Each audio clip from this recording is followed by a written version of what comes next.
Sözün doğrusu, mən də ciddi nəticələrin əldə olunduğunu düşünmürəm və hesab eləyirəm ki, Amerika Birləşmiş Ştatlarına əlavə hərbi qüvvələr İran ətrafına səfərbər etmək üçün zaman lazımdır və daha yaxşı hazırlaşmaq istəyir Amerika Birləşmiş Ştatları bu hərbi müdaxiləyə.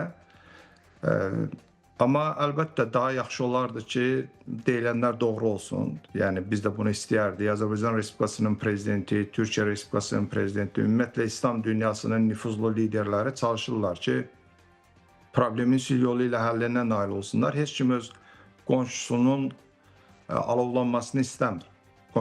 Öz qonşuluğunda yanğının baş verməsini istəmir. Ona görə də bu müharibənin qarşısını almaq lazımdır. Amma Amerika Birləşmiş Ştatlarında daxili vəziyyət həm də bu müharibəni şərtləndirir. Bilirik ki, hazırda Trump administrasiyasına qarşı güclü hücumlar var. Həm o Epstein məsələsinə görə, həm də iqtisadi durum heç də Trump'ın və Trump administrasiyasının təqdim elədiyi vəziyyətdə deyil. Yəni, əhalinin sosial vəziyyətində ciddi bir yaxşılaşma hiss olunmur. İqtisadi göstəricilər də yüksək deyil. Buna görə də aralıq seçkilərində, yəni bu ilin noyabrında keçiriləcək aralıq seçkilərdə Trump administrasiyasının, respublikaçıların qalib gəlməsi üçün onlara uğurlu bir qələbə lazımdır. Bu qələbə həm daxildəki diqqəti yönəldəcək başqa istiqamətə, xüsusilə də bilirsiniz ki, kənarda bir qarşıdurma olanda daxildə insanlar, cəmiyyət daha sıx səfərbər olunur hakimiyyət ətrafında. Amerika Birləşmiş Ştatlarında buna çox ehtiyac var və o baxımdan, yəni Amerikanın daxili vəziyyəti də bu müharibəni şərtləndirir. İkincisi də ki, Amerikanın bu Rusiya-Ukrayna məsələlərindəki acizliyi onun beynəlxalq imicinə çox ciddi ziyan vurub. Əlbəttə, Rusiya nüvə dövlətidir. Rusiya qarşı Amerika Birləşmiş Ştatları hər hansı bir ciddi addım ata bilmir. Ona lazımdır ki, özünün hərbi gücünü hansısa formada nümayiş etdirsin. Yəni, bu da müharibənin, belə deyək də, şərtləndirən əsas faktorlardan biridir. Amma Amerika Birləşmiş Ştatları həm də çəkinir. Ona görə ki, İraqda hərbi müdaxilə, Əfqanistana hərbi müdaxilə və hər iki ölkədə trilyonlarla dollar vəsaitin xərclənməsi gözlənilən nəticələri vermədi. Həmin ölkələrdə Amerika Birləşmiş Ştatları özünün istədiyi rejimləri qura bilmədi və o təhlükə də böyükdür ki, İranda da eyni hadisələr baş verə bilər. Hətta hakimiyyətin dəyişməsi o demək deyil ki, yeni oradakı hakimiyyət Amerika yönümlü olacaq, yaxud nələr baş verəcək. Bilirsiniz, müharibəni başlamaq çox asandır, amma müharibədən çıxmaq çox çətindir. Gözümüzün qarşısında biz Rusiya bir həftə ərzində Ukraynanı öz nəzarətinə götürmək fikrində idi, amma 4 ildir müharibə davam edir. Buna görə də Amerika Birləşmiş Ştatlarına hazırlıq üçün zaman lazımdır və mən hesab edirəm ki, həm İsraildə, həm Amerika Birləşmiş Ştatlarında düşünürlər ki, İrandakı rejimin ən zəif dövrüdür və həm daxildə bir qarşıdurma var, həm əhali olduq qədər hakimiyyətdən narazıdır. Və ikincisi də ki, İran hakimiyyəti hətta özünün etiraf elədiyi o 3171 nəfəri qətlə yetirməklə çox böyük bir səhvə yol verib, hətta buna səhv də demək olmaz, öz xalqına qarşı bir qətliam törədib və xalqın da bu dəqiqə qəzəb və nifrəti bəllidir. İndi nə qədər xalqın qarşısına çıxıb təəssüf elədiklərini bildirsələr də, amma hadisəni törədən də hakimiyyətdir. Ona görə də yəni düşünürəm ki, Amerika Birləşmiş Ştatları və İsrail bunu görür, bilir. Bu baxımdan hələ də hərbi əməliyyatların keçiriləcəyi ehtimalı çox yüksək olaraq qalır. Əlbəttə, biz çox istəyərdik ki, bu baş verməsin. İran Amerika ilə anlaşsın.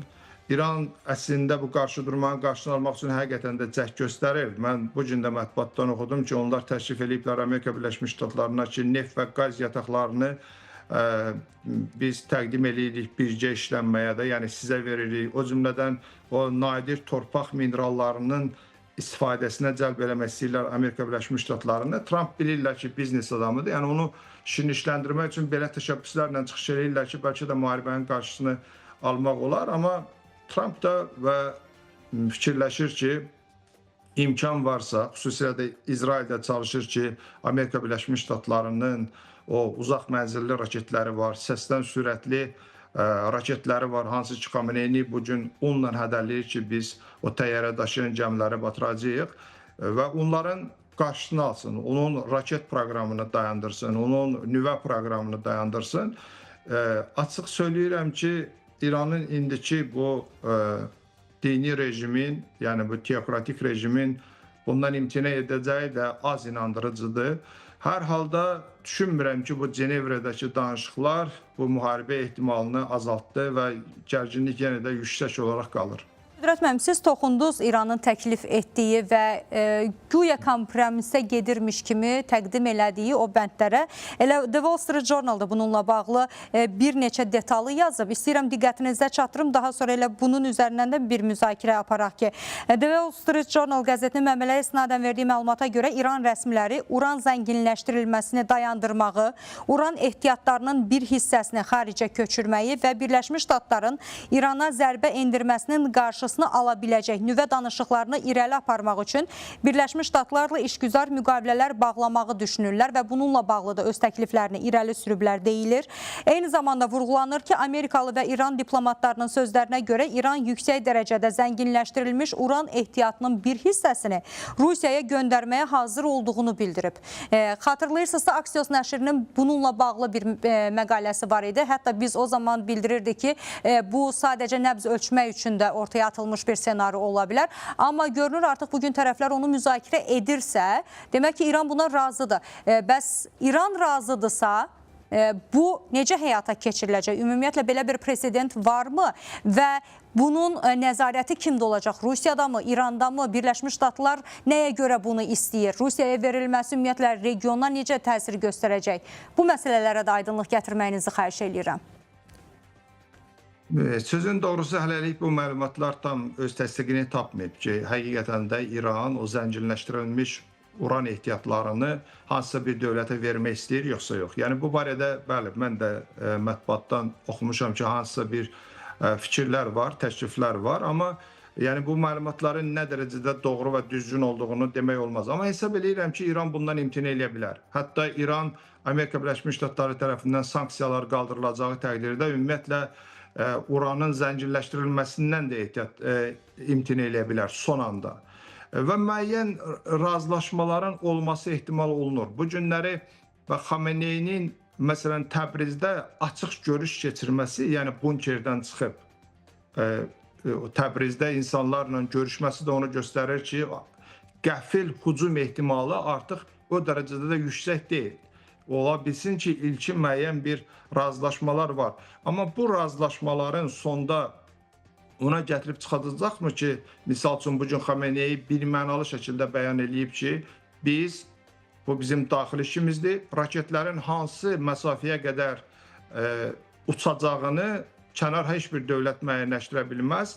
Biz bilirik ki, İranın o hipersəs, yəni belə deyək də, səsdən sürətli raketləri var və o 12 günlük savaş zamanı da İsrailə həmin raketlərlə çox ciddi ziyan vurdu və zərbələr endirdi və həmin raketlərə güvənir və inanmıram ki, İran o raketlərin uçma məsafəsi ilə bağlı hansısa bir razılaşmaya gedə bilsin. Sonda mən razılığın baş tutacağını gözləmirəm və hesab edirəm ki, hər iki tərəfə müəyyən zaman lazımdır. Amma Allah eləsin ki, əlbəttə sonda bunlar razılaşa bilsinlər. Amma bir daha söyləyirəm ki, müharibə ehtimalı çox yüksək olaraq qalır. Amerika Birləşmiş Ştatları artıq ikinci aviadaşıyıcını göndərir, Ford, yəni aviadaşıyıcısını göndərir bölgəyə və bu qədər böyük hərbi qüvvə toplanıb, bu qədər ora silah-sursat daşınır. Düşünmürəm ki, bunlardan istifadə etmədən onlar bunun hamısını geri qaytaracaqlar. İranın da geri çəkiləcəyini mən gözləmirəm. Və ona görə ki, İrandakı rejim də islahatlara getməyə hazır görsənmir, həm də güzəştə getməyə hazır görsənmir və İran bəlkə də bu 47 il ərzində ona görə mövcud olub ki, həmişə xarici düşmənimiz var deyib insanları səfərbər ediblər. Artıq bu da keçmir və İran da düşmənsiz yaşaya bilməyəcək. Və bu da hər bir halda sonda daxildə müəyyən böhranlara gətirib çıxacaq. İran da mən sizə söyləyim ki, indi bu danışıqları aparır. İran da öz xalqına göstərmək istəyir ki, baxın biz müharibədən qaçmaq üçün əlimizdən gələni elədik. Amma mən tam əmin deyiləm ki, həqiqətən İran da müharibədən qaçmaq fikrindədir. Yəni tamamilə müharibənin olmamasını istəyir. Ona görə ki, İranın daxilində yaranmış vəziyyəti aradan qaldırmaq üçün İran köklü islahatlara getməlidir və bunlar müəyyən hakim rejim imtiyazlarından imtina etməlidir və onlar da buna hazır deyirlər. Ona görə də onlara da bir müharibə lazımdır ki, yəni xalqa desinlər ki, bax görürsünüz, biz müharibə aparıq, ordunu silahlandırmaq lazımdır. Yəni xarici qüvvələrə qarşı artıq bir yumruq kimi birləşməlidirlər. Və onunla da bütün o günahları, daxildəki o günahları yönətsinlər bu müharibəyə və indi bu gün də Xamenei deyib ki, Amerika Birləşmiş Ştatları korrupsiyalaşmış, despotik bir imperiyadır və s. Və atsınlar bütün günahları onun üzərinə. Düzdür, Pezeşkiyan hərdən deyir ki, biz xaricdə düşmən axtarmalı deyilik, amma yenə də deyirəm, İran yaxşı olardı ki, Amerika Birləşmiş Ştatları ilə anlaşa bilsin və daxildə islahatlar həyata keçirsin.